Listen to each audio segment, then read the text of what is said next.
Mukhang tuluyan ang naisantabi ang planong serye The Kingdom, Magkabilang Mundo na dapat sanay mapapanood sa TV5 ngayong 2026.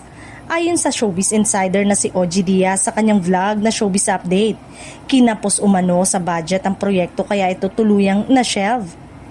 Tinatayang aabot sa humigit kumulang 200 million pesos ang nakalaang pondo para sa engranding serye na ididirect sana ni Michael Toviera, na siya ring nasa likod ng movie version nito.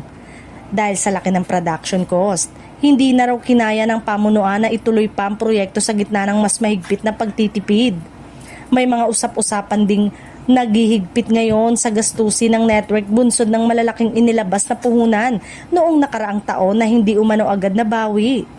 Isa sa mga nabanggit na proyekto ang Manila's Finest na sinusuportahan ng MQuest Ventures at Signal, ngunit hindi raw kumita gaya ng inaasahan. Nakarating din ang balita na nanghihinayang si Piolo Pascual sa hindi pagtuloy ng serye, lalo't malaking proyekto sana ito para sa kanila ni Derek Ramsey.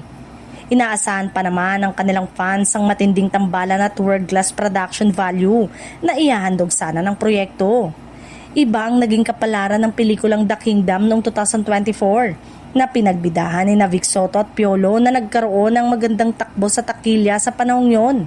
Kaya mas lalong nakapanghihinayang para sa ilan na hindi na maipagpapatuloy ang expansion nito bilang serye. Sa ngayon, nakatutok ang pansin ng publiko sa paparating na seryeng Secret and Prague na pagbibidahan ni Enrique Hill at Andrea Brillantes sa direksyon ni Barry Gonzalez. Handog ito ng MQuest Ventures at Slingshot Studios na pag-aari mismo ni Enrique na magsisilbing co-producer ng kanyang bagong proyekto.